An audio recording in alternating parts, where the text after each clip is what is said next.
barrar qualquer tipo de solução. Por exemplo, na China vai ser muito fácil tirar os mendigos de certo lugar. Em El Salvador, onde o Bukele vai ter o poder centralizado nele, ele tira todo mundo do centro e acabou. O nosso desafio é como em uma sociedade com essa constituição mais progressista, vamos colocar assim, como que a gente resolve esses problemas aos poucos, né? O que é feito hoje em dia é agir na margem da Constituição. Por exemplo, Cara, baita aventura, tá? A gente tentou emular as aventuras de Renan Santos ao redor do Brasil, aqui no nosso estado. E, cara, eu vou falar pra você, o Paraná realmente é o nosso Piauí do Sul. É impressionante como o problema... o número de problemas tão primários que a gente tem no nosso estado. Desde ponte, que tá caindo e poderia ter matado dezenas de pessoas, invasão de índio, cara, invasão do MST, cara, é assim, todos os problemas que a gente tem no Brasil, a gente tem, assim, uma escala considerável no Paraná. Balada, aconteceu um negócio comigo ontem que, enquanto estava rolando, eu lembrei de você. Preciso te contar isso. Por favor. Vai ser maravilhoso. Seguinte, eu tava na rua, assim, e aí chegou um cracudo pra me pedir dinheiro. E aí eu falei, cara, não tenho nada, não. Daí ele falou, eu sei que vocês não tem nada, né? Vocês usam Pix, eu não tenho Pix. E aí eu falei, não, foda, né? Daí ele começou a me contar uma história. Cara, eu tava de boa, eu ia acender lá a pedra de crack, chegou os malucos de furgão preto e falaram, solta isso aí. Aí eu joguei no chão e não achei mais, cara. Eu tô fudido. Eu juntei 85 lata pra fumar essa pedra, os caras fizeram eu jogar, eu não devia ter jogado. Eu devia ter fumado na cara dos polícia. Foda-se. Daí o cara tava puto, contando várias coisas que eu não tinha perguntado. E aí, óbvio que eu fiz a pergunta. De onde você é, meu amigo? De onde você acha que o cara é? Não é do Paraná. Não é do Paraná. Ele é de Balneário Camboriú. E aí eu perguntei, cara, mas por que você tá em Balneário Camboriú e não em Curitiba? É porque aqui eu posso dormir no lugar que eu quiser, né? É bem melhor. Lá os policiais te acordam, eles te acordam já com a 12 de bala de borracha e já solta o tiro. Nossa. Aqui é tranquilo, fica onde eu quiser. Então aqui, cara, realmente tá se tornando a Disneylândia dos mendigos. É um negócio absurdo. E aí os catarinenses que reclamam da migração pra lá, vocês estão... É que eu não posso nem culpar eles, né? Eles não estão mandando o mendigo pra cá. O mendigo tá vindo pra cá porque aqui é bom pra ele. Exato. Não, e é o grande problema. Hoje eu fui abordado... Olha que história engraçada. Eu tava na Rua 15, na nova feirinha que tem ali, que é a feirinha da Rua 15, que eles tiraram a feira da Boca Maldita e fizeram agora na Rua 15. Eu tava ali, tava passando, de repente eu vi um cracudo enchendo o saco, cara. Eu comecei a gravar, né? Porque sempre sai coisa boa. Cara, não é que me aparece um cara com um distintivo escrito Direitos Humanos... E aborda e fala, então, você é esse daqui com um print do meu Instagram. Eu tô vendo os vídeos que você tá gravando os moradores de rua, né? Aí, cara, eu achei que o cara ia ser agressivo, eu meti o celular na cara dele e comecei a filmar. E o cara, não, pode me filmar. Não, é porque assim, a gente precisa conversar, né, e tal, porque a gente precisa melhorar aí a política aí, pros moradores de rua e tal, não sei o que lá, porque lá em São José dos Pinhais tá muito complicado. Esse cara é um cara de São José dos Pinhais, eu gravei um vídeo lá em São José dos Pinhais, no Centro Pop de lá. Aí ele achou que enfim, ele pediu ajuda sobre projetos para os moradores. Contextualize Centro Pop para audiência. Centro Pop é um programa que todos os municípios são obrigados a fazer pelo STF, que é um centro de acolhimento onde o morador de rua ele é acolhido, ele tem acesso a algum tipo de alimentação e ele tem possibilidade de fazer formação e procurar um emprego. Mas essa possibilidade, ela é só uma possibilidade, ele não é obrigado. Então ele vai lá, come, toma banho e volta pra rua. Quando toma banho, obviamente. Mas isso tem que ter no Brasil inteiro. Tem que ter assim... teoricamente, todas as cidades teriam que ter a partir de certo número de população. Só que só as cidades que são muito bem estruturadas, cidades mais ricas, que têm. Ou seja... esse tipo Ou seja, aqui tem essa merda. Esse tipo de equipamento social, ele tem nas cidades mais ricas. E por ter esse equipamento social, os moradores de rua vêm para essas cidades. Então as cidades mais ricas, elas são punidas por serem mais bem administradas. Meu Deus do céu. Ou seja, se você mora numa cidade fodida, não vai ter um cracudo aí porque ela não tem um centro pop, ela não vai ter uma casa de passagem, ela não vai ter um hotel social, ela não vai ter várias coisas que o STF obriga os municípios a terem, porque ela é uma cidade fodida. Então, Curitiba tem tudo isso, por isso tem tanto cracudo aqui. Curitiba tem tudo isso e muito mais, cara. É realmente o paraíso dos cracudos. Eu tava assistindo a live da bancada do QI ontem, e aí o Barcelos comenta, né, que o governo de Santa Catarina, a prefeitura de Florianópolis estão agindo de forma a transformar o lugar em um novo Rio de Janeiro, né? pela parte ruim da definição, né? Que seria extremamente favelizado, perigoso e com muitos mendigos. Mas calma, Barcelos, calma, você é de Santa Catarina, o Paraná está pior. Tá? Não, e você sabe que Inacreditável. Santa Catarina tá mandando seus cracudos pra cá, né? Eu encontrei um ontem, eu tô te Exato. contando. Não, só que detalhe. As cidades de Joinville e de Florianópolis fizeram um convênio com um lugar que faz recuperação de dependente químico que fica aqui na região metropolitana. Só que eles mandam os caras pra cá, eles se tratam e depois eles são jogados na rua de novo. E o cara, se ele quiser voltar a usar droga, ele volta a usar droga. Só que em vez de ele voltar a usar droga em Joinville e em Balneário Camboriú e em Florianópolis, ele fica aqui em Curitiba mesmo. Que Curitiba é o melhor lugar pra mendigo, cara, infelizmente. A galera falou que minha câmera tá saturada, é porque a minha luz é amarela, a luz do Will é branca. É só por isso que tem essa diferença. É muito legal ficar ajustando esse negócio durante a live. Pois é, aí se quiser aumentar um pouco mais o meu microfone, porque eu tô meio sem voz. Não, o microfone tá... Eu tô ajustando aqui enquanto você vai falando. Beleza, tranquilo então. Cara, enfim, né? Esse problema dos moradores de rua é de fato um dos maiores problemas de todas as grandes cidades do mundo. Né? Não é nenhum problema brasileiro. Só que se você não tem um governo forte e centralizado, parece que você não consegue resolver. Quanto mais ocidentalizado e democrático e liberal você tá, mais amarras institucionais e até sociais dentro do discurso existem para barrar qualquer tipo de solução. Por exemplo, na China vai ser muito fácil tirar os mendigos de certo lugar. Em El Salvador, onde o Bukele vai ter o poder centralizado nele, ele tira todo mundo do centro e acabou. O nosso desafio é como em uma sociedade com essa constituição mais progressista, vamos colocar assim, como que a gente resolve esses problemas aos poucos, né? O que é feito hoje em dia é agir na margem da Constituição. Por exemplo, o policial de Santa Catarina, ele vai ser mais agressivo. Ele vai ser mais duro. Ele vai ser mais duro. Agressivo é uma palavra forte. Eu não acho que ele é agressivo, ele é mais duro. Inclusive, a forma como a gente debate isso talvez seja um dos pontos que a gente precise fazer para que essa ideia avance e ela não pareça extremista, né? Para que ela se torne um novo consenso, né? Tipo, a gente tratar a mesma coisa que a gente tá tratando agora, só que em termos mais soft, para que isso se torne um mainstream de fato, né? Claro que a gente usa esses termos para chamar atenção, e também é um tipo de estratégia. Mas quando a gente for tratar como parlamentar, tratar num projeto de lei, a gente não vai poder falar cracudo, mendigo, esse tipo de coisa. A gente vai ter que falar usuário de crack, morador de rua, dentro dos projetos de lei. Sim. Mas como que você acha que a gente... Cara, é assim, eu acho que tem dois problemas. A gente tem que primeiro identificar quais são os problemas. Existe um problema social grave, é um problema de saúde pública que é gravíssimo, tá? Só que não é apenas um problema de saúde pública. É um problema de saúde pública, é um problema de segurança pública. Quais são os principais culpados? Hoje, o principal culpado se chama Supremo Tribunal Federal. Tem uma maldita ADPF lá, Ruas Invisíveis, Mãos Invisíveis, alguma coisa, que foi assinado pelo Alexandre de Moraes, que faz um monte de impedimento de atuação dos municípios. Logo pelo Xandão. Que faz um monte de impedimentos de atuação dos municípios. Então, por exemplo, eu tava falando pra você sobre o Centro POF. Essa ADPF aí, ela obriga que esses Centro POFs, essas casas de apoio, enfim, esses atendimentos à população de rua, ela fique concentrada nos centros das grandes cidades, né?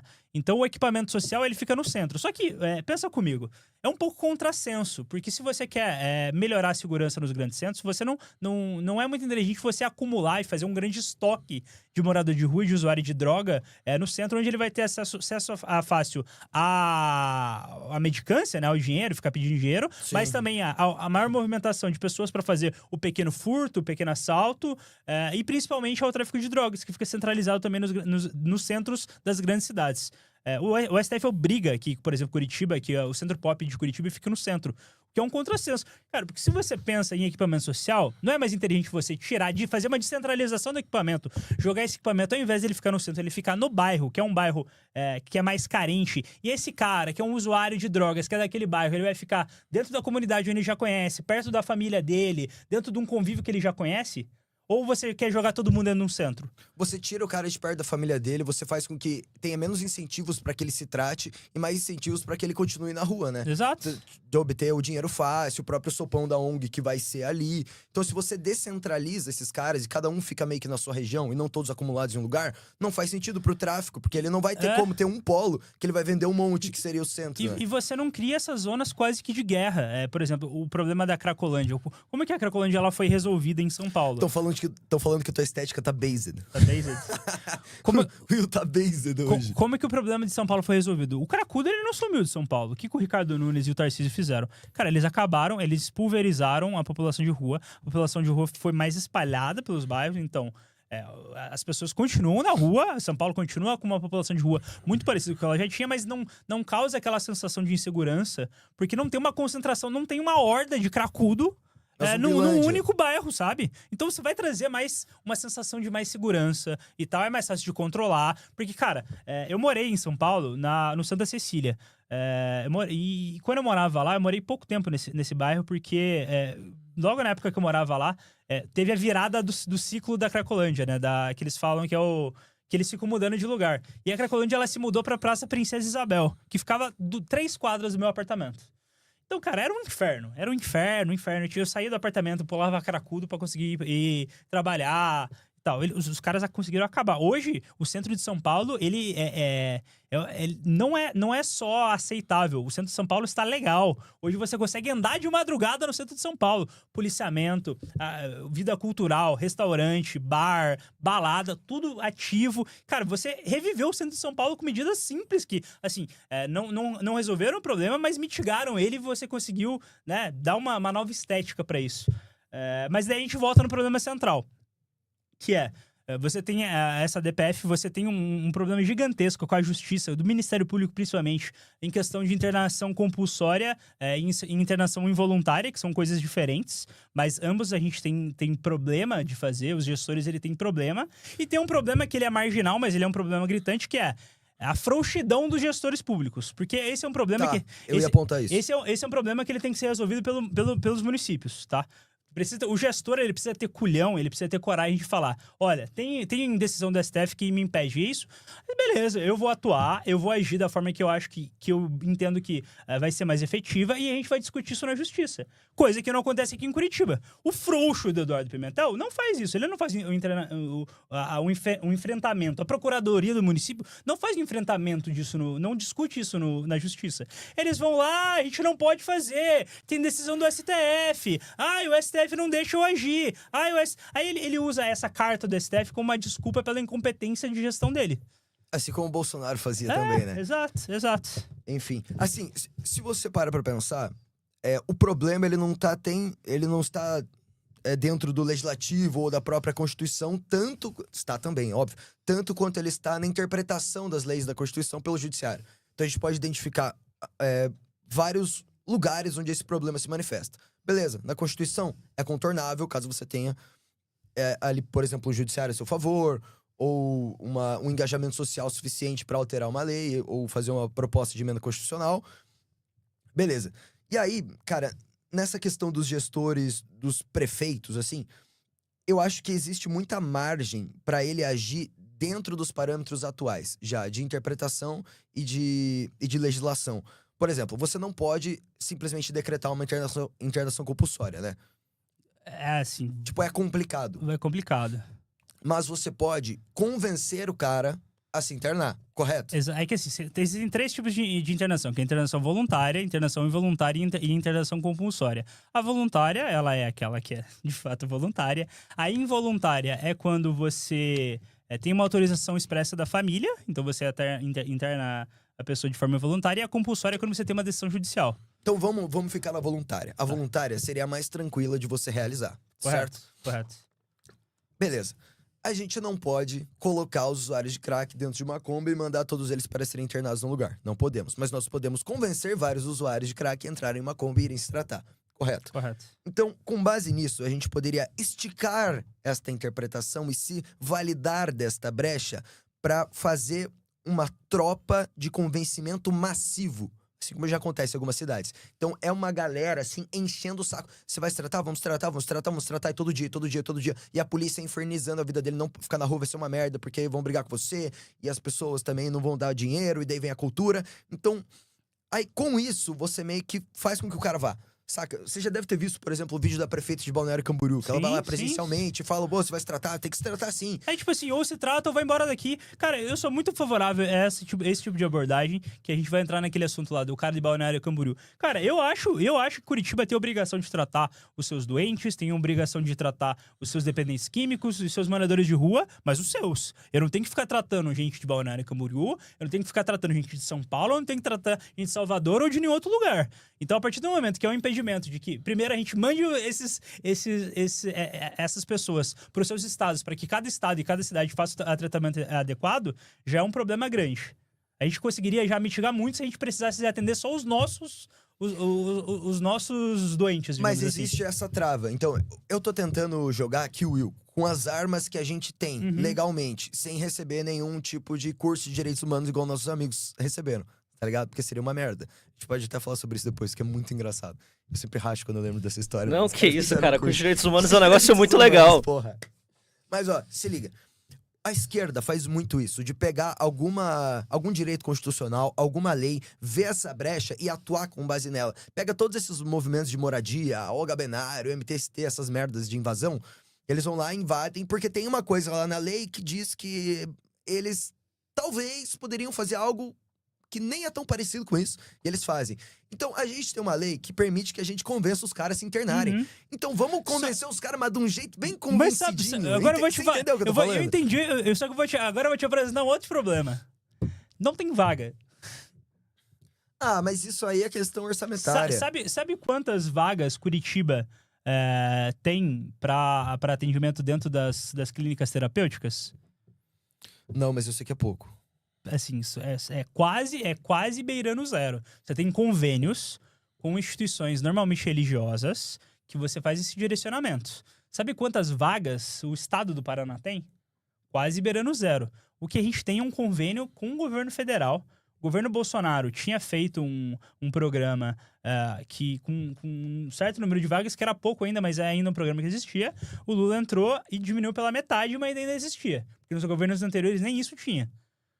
Só que assim, o município de Curitiba, eu posso até estar falando besteira, depois se fizerem cortar, não, tem um contrato de Curitiba que eles formalizaram um novo convênio e tal, e tem 100 vagas. Aí eu volto aqui, peço desculpas porque eu tô desatualizado, mas até onde eu sei, a gente não tem, e a gente só tem alguns convênios com algumas instituições religiosas. A gente não tem capacidade, se a gente tiver 100 cracudos que queiram se internar, a gente não tem capacidade de fazer o direcionamento para eles hoje. Eu acho que nem tem que ter esse convênio aí, tem que cancelar todos esses convênios, fazer algo público mesmo, gigantão, vai erguer uma estrutura soviética imensa no subúrbio da cidade. Make Barbacena great again. Não tô falando isso, tô falando fazer uma parada humanizada, da hora, pô. Que ideia maravilhosa, por favor. Parada na moral, fazer... Não. E aí tem campo de futebol. Cara, mas aí tem um outro problema. Psicólogo. Que é a luta antimanicomial. Esse bando de demônio, esse bando de capeta da luta. Você sabe de quem que a culpa é dessa merda, né? De quem? Fernando Henrique Cardoso. Fernando Henrique. Toda a luta antimanicomial passou no seu governo. Ele pautou essa porra. Não, mas assim, hoje a gente tem grupos fortes, inclusive de atuação política, que fazem uma pressão fudida. Inclusive, os hospitais psiquiátricos quase chegaram a ser fechados numa totalidade. Pra vocês terem uma ideia, a gente ia colocar, tipo, serial killer, tipo, o maníaco do parque ia pra rua, tá ligado? Isso ficou travado muito pela atuação do nosso deputado Kim Kataguiri, que conseguiu barrar e conseguiu travar essa discussão, pra não acabar na sua totalidade. Mas assim, a gente quase acabou com todos os hospitais psiquiátricos. Ô, rapaziada, vamos... Gostou deste conteúdo? Então deixe seu like, inscreva-se no canal e ajude o Partido Missão a levar essas ideias para cada vez mais pessoas. Nos vemos no próximo vídeo.